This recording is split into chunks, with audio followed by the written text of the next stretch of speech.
Pertanyaannya, kalau seluruh keluarga Nabi dibunuh, terus para habaib-habaib yang sekarang menyandang status sebagai cucu cicit Nabi itu keturunan dari siapa? Terus karena kalau dari nasab Hasan Hussein kan meninggal semua. Yang bilang meninggal semua siapa? Ada yang ceramah kayak gitu. Mana? Di mana? Yang bilang meninggal semua di mana? Itu jadi waktu itu ada teman kan. Iya, kalau ceritanya saya paling Iya, paham cerita udah. itu. Hah? Enggak, yang bilang semuanya meninggal itu siapa?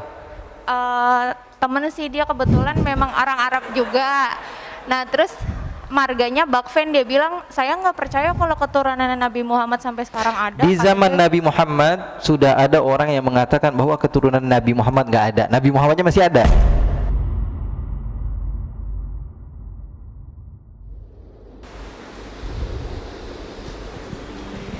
Assalamualaikum warahmatullahi wabarakatuh. Waalaikumsalam warahmatullahi. Ya, sebelumnya jazakallah khair Habib Ali atas ilmunya. Terima kasih atas kesempatan bertanyanya. Saya ingin bertanya terkait hadis Nabi Muhammad SAW yang tentang umatku akan terpecah menjadi 73 golongan dan semuanya masuk neraka kecuali satu, yaitu yang Hadis tersebut menjadi pembahasan para ulama. Ada sebagian ulama yang mengatakan bahwa hadis itu tidak berdasar karena matanya tidak sesuai dengan aslinya. Kenapa? Katanya bahwa sesungguhnya ada 73 golongan, semuanya di neraka. Kalau saja sekarang begini, umat Nabi Musa, umat Nabi Isa, umat Nabi Muhammad, mana yang lebih mulia? Umat Nabi Muhammad dengan dalil Al-Quran, kuntum khairu ummatin ukhrijat linnas. Betul atau tidak? Sekarang sepakat bahwa umat Nabi Muhammad lebih mulia, betul? Dan sekarang kalau dikatakan lebih mulia, harusnya pembagiannya lebih dikit dong. Sementara Yahudi dikatakan lebih sedikit pembagiannya, lebih aman berarti hidupnya. Kemudian iftaraqatil Yahud, pertama Yahudi, kemudian Nasara, kemudian umat Islam. Umat Islam lebih banyak terpecah belahnya. Artinya apa? Ini seakan-akan menunjukkan bahwa Yahudi dan Nasara lebih baik dari umat Islam, karena umat Islam terpecah belah lebih banyak. Itu ditolak oleh sebagian ulama dan mengatakan bahwa matan dari hadisnya ini tidak sesuai dengan Al-Quran. Al-Quran mengatakan umat Nabi Muhammad SAW lebih mulia. Paham atau tidak? Berarti hadisnya belum ada masalah. Oh, ada masalah ya. Oke, terima kasih Habib, syukran. Banyak sebenarnya hadis-hadis yang dikenal oleh masyarakat, tapi ulama hadis mengatakan bahwa itu bukan hadis. Di antaranya di bulan Rajab nih, barang siapa yang memberitahukan kepada sahabatnya bahwa hari ini adalah 1 Rajab, dia akan dapat pahala. Kalau nggak disebarkan WhatsApp ini, dia dapat musibah. Emang zaman Nabi ada WhatsApp? Aneh-aneh orang bikin hadis tuh yang cakep kayak bikin hadis yang nggak nyebarin WhatsApp dapat musibah, siap-siap dapat. Ya Allah. Siapa yang puasa hari pertama dapat istana, hari kedua dapat ini, hari ketiga dapat itu. Kayak dia yang bikin absen gitu, dapat apa? Ya, itu tidak berdasar. Bahkan sebagian ulama mengatakan dimasukkan dalam hadis-hadis maudhu yang dikarang-karang. Hadis Rasulullah yang mengatakan, katanya Rajab adalah bulannya Allah, Sya'ban adalah bulannya Nabi, dan Ramadan adalah bulannya umat Nabi. Itu bukan hadis, bukan hadis ya. Tidak ada hadisnya. Tidak ada hadisnya. Walaupun artinya sebenarnya tidak bermasalah, karena memang Rajab adalah bulan Allah yang haram. Bulan Sya'ban adalah bulan turunnya firman Allah, innallaha wa malaikatahu yusholluna 'alan nabi, bulannya Rasulullah. Dan Ramadan adalah bulan kebahagiaan umat Nabi Muhammad. Walaupun artinya enggak salah, tapi yang hak harus kita sampaikan bahwa hadis tersebut tidak berdasar. Assalamualaikum warahmatullahi wabarakatuh. Waalaikumsalam warahmatullahi wabarakatuh. Mau tanya, kan di kejadian Karbala diriwayatkan kalau seluruh keturunan Nabi termasuk istri Hasan dan Hussein, anak-anak Sayyidina Ali bin Abi Thalib, anak-anaknya Hasan Hussein dan keluarga Nabi dibunuh total sama Ubaidillah ibn Ziyad, orang kepercayaannya Yazid bin Muawiyah. Pertanyaannya, kalau seluruh keluarga Nabi dibunuh, terus para habaib-habaib yang sekarang menyandang status sebagai cucu cicit Nabi itu keturunan dari siapa? Terus karena kalau dari nasab Hasan Hussein kan meninggal semua. Yang bilang meninggal semua siapa? Ada yang ceramah kayak gitu. Mana? Di mana? Yang bilang meninggal semua di mana? Tuh jadi waktu itu ada temen kan. Iya, kalau ceritanya saya paling Iya, paham cerita benar. itu. Hah? Enggak, yang bilang semuanya meninggal itu siapa? Temen sih, dia kebetulan memang orang Arab juga. Nah terus marganya Bakfen, dia bilang saya nggak percaya kalau keturunan Nabi Muhammad sampai sekarang ada. Di zaman Gitu. Nabi Muhammad sudah ada orang yang mengatakan bahwa keturunan Nabi Muhammad nggak ada. Nabi Muhammadnya masih ada.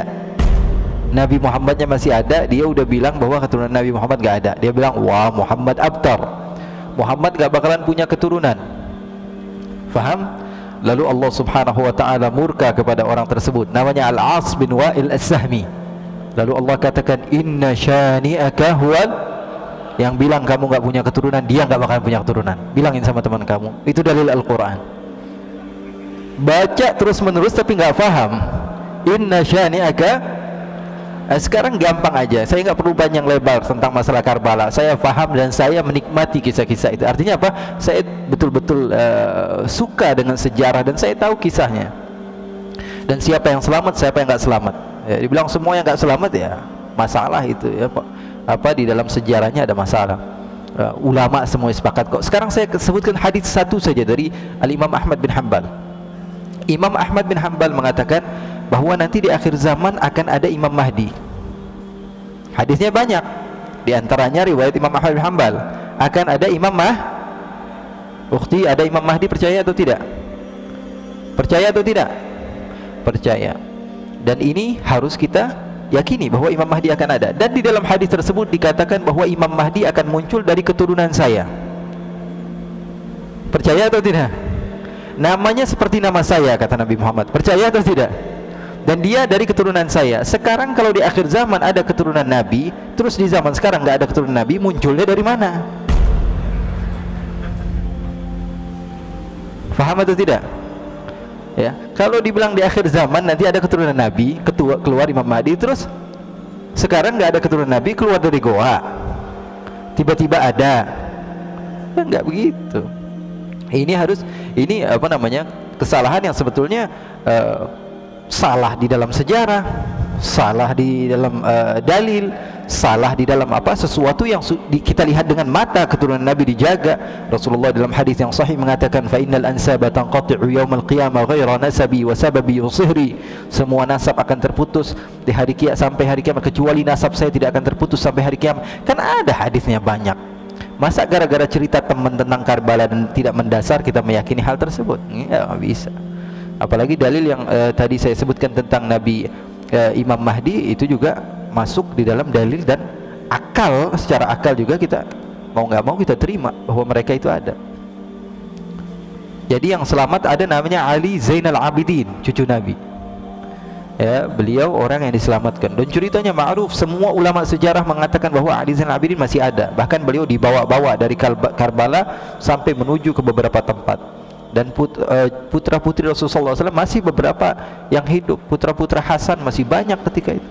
Jadi nggak semuanya meninggal. Memang ketika itu dizalimi, tapi ada beberapa keturunan Nabi, dan yang paling terkenal Sayyidina Ali Zainal Abidin. Ali Zainal Abidin adalah gurunya para ulama-ulama. Beliau punya anak namanya Ja'far Shadiq, gurunya Imam Abu Hanifah. Gurunya Imam Abu Hanifah. Gurunya Imam Malik, gurunya Imam Syafi'i, gurunya Imam Ahmad bin Hanbal. Terus munculnya dari mana cucunya Nabi kalau bapaknya sudah nggak ada? Ya, jadi itu nggak mendasar. Wallahu a'lam. Dah? Baik, mungkin kita tutup dengan doa sebelum Tafadhal. ditutup. Baik, jazakallah khair Habib atas ilmu yang disampaikan kepada kita semua. Untuk para jamaah yang belum berkesempatan untuk bertanya, nanti insya Allah kita ketemu di tanggal 20 Maret, insya Allah pada maghrib. Nanti akan diinfokan juga di Instagram MRBJ dan juga Remisha. Mengakhiri kegiatan hari ini, mohon izin Habib, silakan untuk ditutup dengan doa. Terima kasih. Bismillahirrahmanirrahim. Allahumma ja'al jam'ana hadha jam'an marhuma wa tafarruqana min ba'dihi tafarruqan ma'suma wa la taj'al Allahumma fina wa la minna wa la ma'ana syaqiyan wa la mahruma. Ya Allah, jadikanlah perkumpulan kami ini perkumpulan yang Kau cintai ya Allah. Tidaklah kami keluar dari tempat ini kecuali dosa kami telah Kau hapus ya Allah. tidaklah kami keluar dari tempat ini kecuali derajat kami telah Kau naikkan ya Allah. Ya Allah ya Rabbal Alamin, kami yakin bahawa sungguhnya kami didekatkan kepada orang-orang yang soleh, tidak lain bahawa sungguhnya kami memang ingin didekatkan dengan mereka nanti di syurga-Mu ya Allah. Ya Allah ya Rabbal Alamin, tidaklah Engkau mempermudah kami untuk datang ke tempat-tempat yang baik kecuali kami yakin kami adalah orang-orang yang akan menempati syurga-Mu ya Allah. Maka berikanlah kepada kami istiqamah dalam kebaikan ya Allah ya Rabbal Alamin. Semuanya tidak kebetulan ya Allah. Hadirnya kami di tempat ini insya-Allah adalah panggilan darimu untuk menjadikan kami orang-orang yang baik ya Allah, yang akan diakhiri dari usia kami dengan husnul khatimah. Amin ya rabbal alamin. Wa sallallahu bi jamalika wa jalalika ala sayyidina Muhammadin warzuqna kamal al mutaba'ati lahu zahiran wa batinan fi afiyati wasallam. Walhamdulillah rabbil alamin. Subhanakallahumma wa bihamdika asyhadu an la ilaha illa anta